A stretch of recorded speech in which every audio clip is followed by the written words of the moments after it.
So I went to a Bible college, and one of the things that I learned how to do while I was there was verse mapping.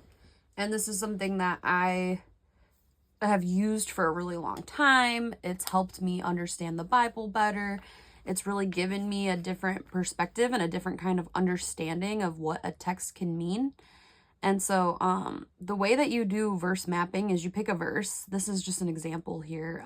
For this one, I had done Proverbs 13:12. You take the different translations. You can do as many as you want. For me, you can rewrite them. I like to do the Message and another verse because I think the Message gives a little bit of a different translation that's easier to understand, but then I like to dig a little deeper. And then I try to go from like ESV and NIV are very similar. Oftentimes they'll only use one or two words that are different. So I'll like go in and look up, okay, what did that word mean? Or what was that word in the NIV? And so like desire was longing in the NIV. So then I kind of went and looked that up. Okay, so desire, what deeper meanings did this have back then? There's all kinds of words that you can go into and look at, and it will just help you to understand the verse. It'll help you understand the themes that are in there, and it kind of just gives us a different perspective looking at other Bible verses that it might correlate with and where those words were used before. So today I'm going to be teaching us the verse Psalms 55:22. And I chose this verse because when I was a kid, there was this worship band called Seed Family Worship, and they made songs out of verses, and it really helped me to memorize those verses that have come into my life, into play in different points of time, and it's helped me to get through those really hard moments and reflect on them in a way that would be honoring and glorifying to God. So we'll start with Psalm 22. I like to write, 55:22. I like to write it just so you can see kind of like where it's at. And I'm going to start with the NIV today. Ignore my handwriting, it's not that great.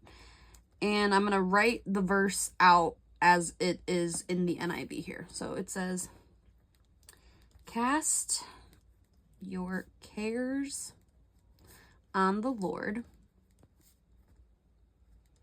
And as I'm writing, I try to just kind of think of that. Okay, cast my cares on the Lord. What cares? What am I caring about? Well, that could be anything. So pretty much give God anything in your life that you are thinking about, whether it's joyous or sad or frustrating or you're anxious. Cast all your cares on the Lord, and He will sustain you. So already I have two words that I'm kind of looking at. Cast and sustain are two big words for me here that I would like to know a little bit deeper what those words meant back then and kind of why we are looking at this here. And then the last part of the verse says, He will never let the righteous fall.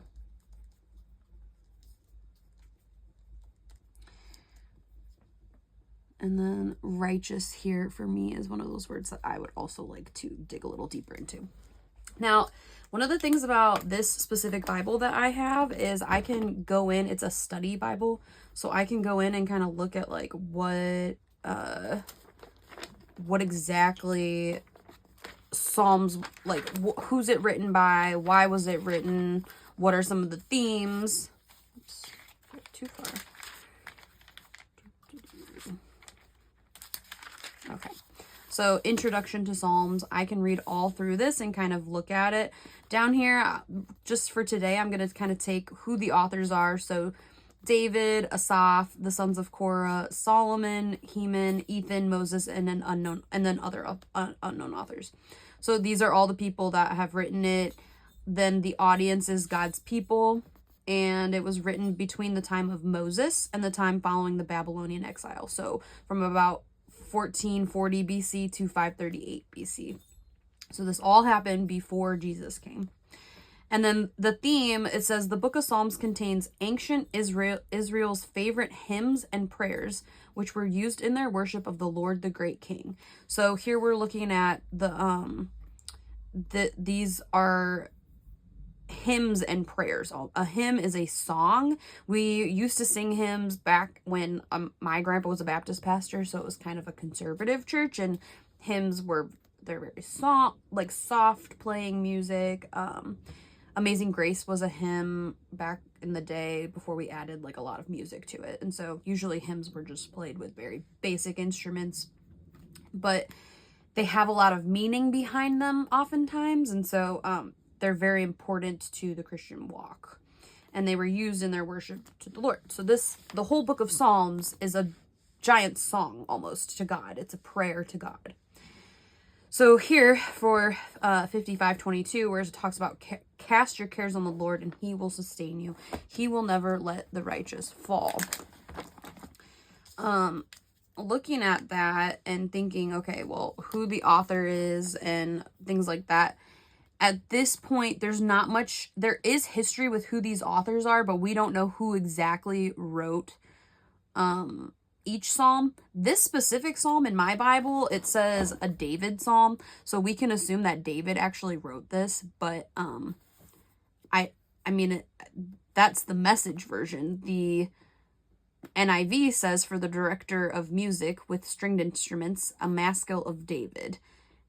So it sounds like a maskil is a title, probably a literary or musical term. So it is a title of a song of David, which is cool because not all Bibles, I don't know if all Bibles will tell you that, but this specific Bible is a study Bible. So there's, you can see these italicized words and then go down and actually look at it. I can also go in and kind of see what more this verse has to offer. So like down here, 55:22, once more assurance of being heard. So it's that this is the assurance that God's going to hear us. And I would say that if we're looking at our themes, different themes, I would put assurance that God hears us.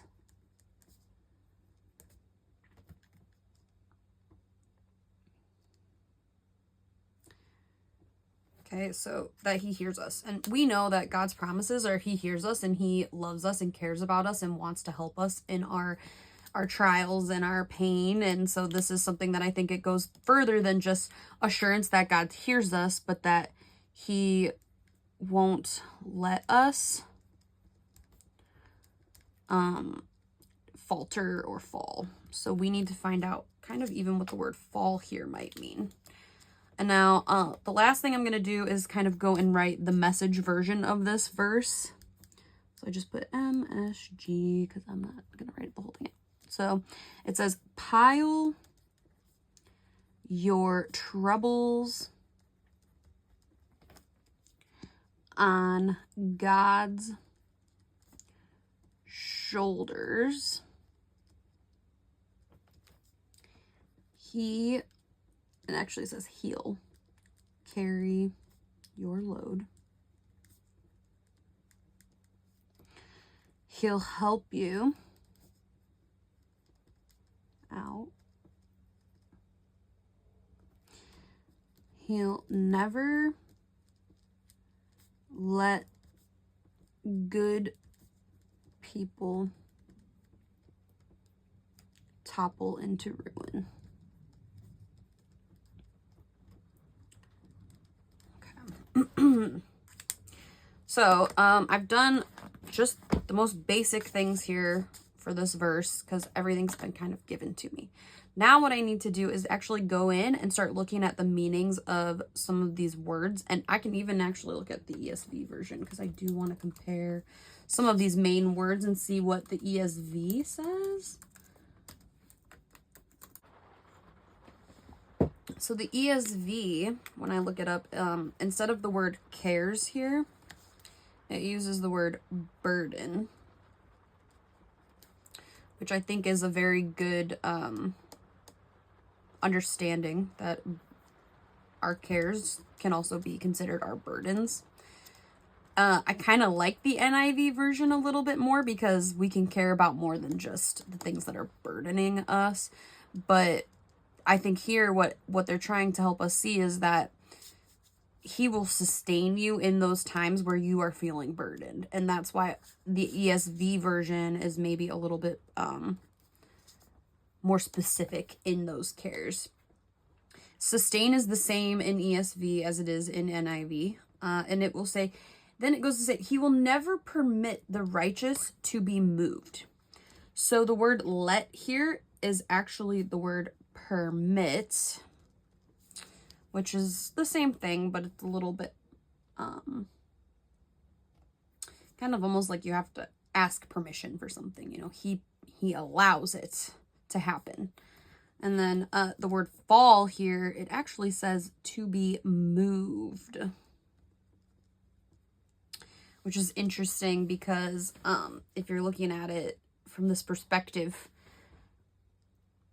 or a more less literal perspective, right? So if we fall, typically you're falling, you're hitting the ground, right? You're boom, down.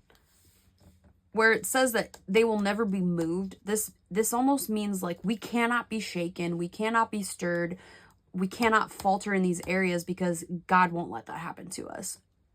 Well, the righteous, you know.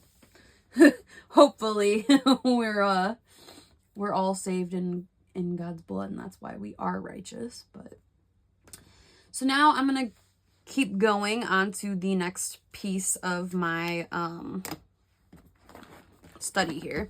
I switch colors because it helps me. Here I've done the blue to show that. I also want to now go into, there are so many books written by authors who have studied the Bible much deeper than I have, and they are wise people, and they write commentaries. And so I'm going to actually look up a commentary on Psalm 55:22. And looking up these commentaries is super beneficial because it'll help me go deeper than where my brain can take me, and a little bit deeper than just even what's here. Because all these different words that are being used, they go back and they correlate with other verses and other stories in the Bible that we can go back and say, oh my gosh, I see how this relates to back when, you know, David was fighting Goliath. And this is another thing. Don't always assume that it's the same David. So that might be even another thing that I might want to look up. Author ? Like, was this the same David that that fought Goliath? Well, let's double check, because I'm not going to claim to know everything, but I'm also not going to claim that it is that David and then it's not. That will get me into some trouble here. Sorry, my internet is very iffy today. Okay, I'm going to pause this video now that my internet is now connected.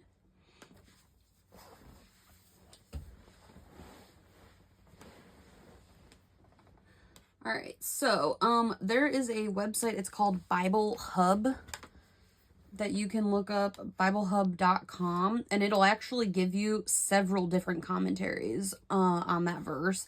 And I think that's really cool because there are so many commentaries out there, and there's so many people that have kind of looked into it, but some of the most of the commentaries will give you the Greek or Hebrew of the text if you're looking for a specific word.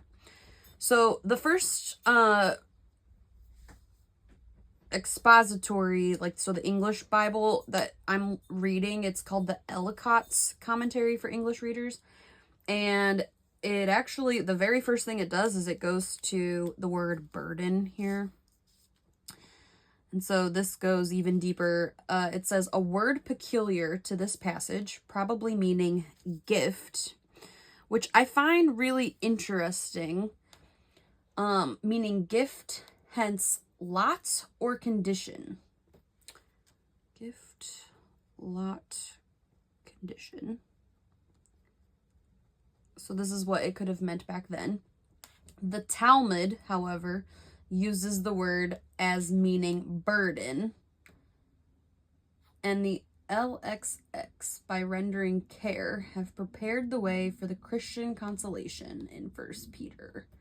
So we see here there is a correlation between 1 Peter 5:7. And then if I wanted to go back and actually look up, well, what word does 1 Peter use? I'm going to have to go to 1 Peter.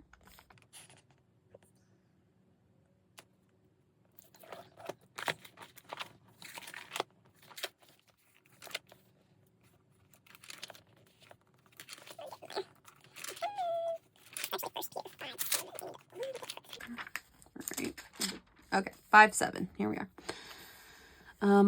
So it says, cast all your anxiety on him because he cares for you. So again, we see the word cast. We see the words care, right? Care, right? He's prepared the way for the Christian consolation in this verse. This verse came before 1 Peter. So we're looking at this and saying, okay, these are the same words that have been used to Peter back in Psalm, right? And it's kind of crazy because, you know, you can go back and see, well, who's Peter written by? Who do you think it's written by? The Apostle Peter, right? And Peter read these Psalms. So it really brings a very different perspective for those, and Peter's written to those who are suffering and persecution. This psalm, I think, is talking about people who are burdened, right? People under persecution are heavy burdened. And so it's really cool to see how this verse can come into play even later on into the Bible. I enjoy learning things like that. I think it's really crazy and interesting, and the fact that, like, it's continued on for so long and we know these things. It's just amazing, right? You know, there's so many things that you can keep reading throughout these commentaries. For me, I really enjoy looking at the Greek or Hebrew text here.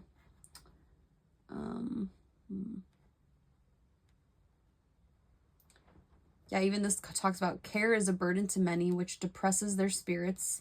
This burden we should learn to cast upon God by faith and prayer, committing our ways and works to him, and saying, let him do what seemeth him good, and I shall be satisfied.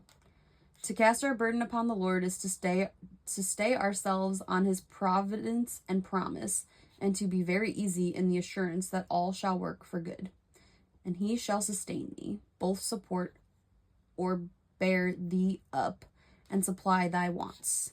He has not promised immediately to free us from the trouble which gives rise to our cares and fears, but he will strengthen our spirit by his Spirit, so that they shall not sink under the trial, and he will provide that we be not tempted above what we are able, and that as our day is our strength shall be. So there are many Greek and Hebrew words in here. I don't know how to read it, but I could tell you, like, that this Greek that they have in here, it's actually he himself shall nourish thee, right? He will give us everything that we need according to his riches and glory. And again, it talks about another passage, Philippians 4:19. So that's just another thing that I can write here. Philippians 4:19. Just looking back at those words and saying, okay, according to his riches and glory, and then shall give thee all things that pertain to life, as well as those that pertain to godliness. He shall never suffer the righteous to be moved, as he doth wicked men. Though he may for a season suffer them to be shaken, yet he will not suffer them to be utterly overwhelmed. So when I look at this now, to be moved, to fall, I think in this commentary how it's saying that God will not allow people to be utterly overwhelmed.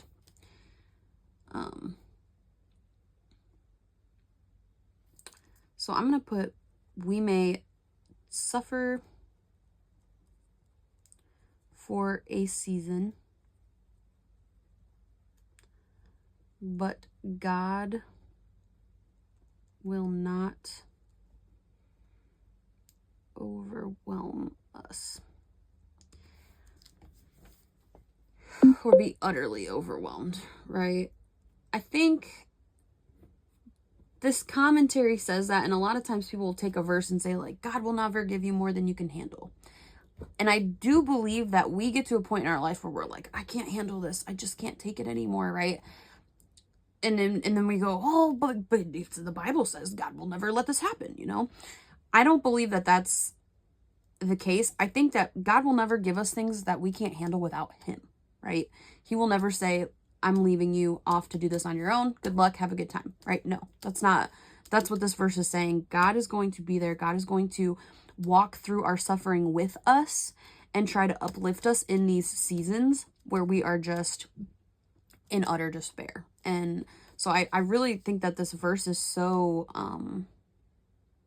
pertinent to our time right now because of what we're going through and where our country's at and just where the state of the world is, in my opinion. And I feel that this verse is very encouraging to me, hearing that, like, it's not just me that this applies to, but there are others out there suffering for the Lord right now. And hearing this, that God is with them in these times, you know, my heart goes out to them. I can't physically be there with them, but I know that God is with them and God is in me, and therefore I am trying to support them as a sister in Christ. And I think that's something that is pretty cool to glean from such a short verse, right?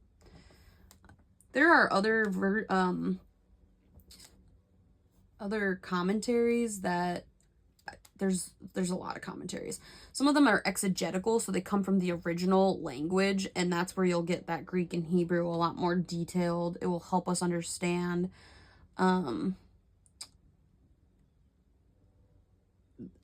I'm also looking to find at least one Greek word here, because I find that putting the Greek in helps me to kind of go, oh yeah, I see. And then sometimes if I go look at another verse and it has the same word, then I can go back and say, oh hey, this was used here. Bible Hub not only has the commentary, but also has the lexicon, so the Greek word for it. So when I go in and I can see each word and what it actually meant in the Hebrew. Sorry, I thought it was Greek, but it's not. It's Hebrew, because that's obviously from the older text. But the Greek would have been in, I would assume, Peter. Okay. So, cast, hashlich, and you can see the spelling in Hebrew on the Bible Hub thing. It'll tell you, like, the NASB version lexicon. So, cast means a root, a prim root, or to throw, fling, right? To throw something, fling something, cast it.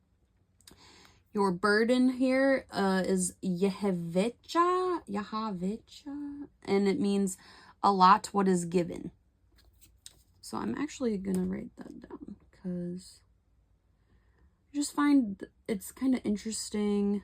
I don't know how to write in it, but I try my best to match the symbols. I'm not perfect, and it's been a really long time since I've been in college.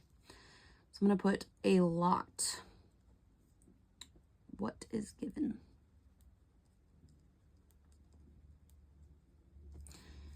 Okay, upon the Lord, he will sustain, to comprehend, contain. Oh, so this is the primary root of the word. Okay, sorry. I'm looking at where the origin came from, because it'll give you the origin, what Strong's lexicon says about the word in the Hebrew. And then he will never allow, let, right? We know that. The righteous, the just. I can put that down. The just. And to fall, to be shaken, right? Again, to be moved, to slip, right? So this is the basics of how you can do that. And then if you have other questions, you can go and look them up. So like for me, I said, the David who wrote Psalm 55:22 is this the same David that fought Goliath? Right? Is he the same David that wrote the book of David? And yes, it is. So that's pretty cool because this David has been here. He's gone through this, and yet he is still saying, you know what, God wouldn't give me more than I could deal with. And especially without him, right? Without God's help, he couldn't have defeated Goliath because he was not a very big man. So, you know, it's just really cool looking at this. I think digging deeper into the Bible verses will really help you to understand it better and grow closer to God. So if you have any questions and you want to see me do this more, I would love to help out and do anything that I can to give people a better understanding of the Bible. And I'm going to continue to do things like this throughout the next couple of weeks, and hope that I can help others as I'm going through the same journey. But yeah, this is just very basic. You can go even further if you want. There's a lot more that we could be doing. But yeah, I'm looking at, like, we selected a text, we looked at the context of it, we looked at different translations, we personalized it, right? We talked about what it could mean to us. And then I looked for key phrases. It says that you can go and, like, kind of highlight where it talks about the different names of the Lord and things like that. And so here they do use the word Lord, but then on this one it uses God's shoulders. So you're looking at different patterns there that you can see. I find it to be amazing. Psalms talks about the Lord a lot. And then definition of words. I try to put that with the different translations, because oftentimes the different translation of the verse is the definition. But again, you can look at the Greek, Hebrew context of it. And then lastly, reread the verse. Look at your color coding. Are there any other connections that appear? Can you summarize anything else? For me, I find that I've gotten what I wanted out of this verse, and I feel encouraged today. So I hope you do too. And I hope this helps you to figure out kind of how to dig deeper into one single verse that you might be impacted by. I hope you have a blessed day and that you feel blessed by this, and go forth and prosper.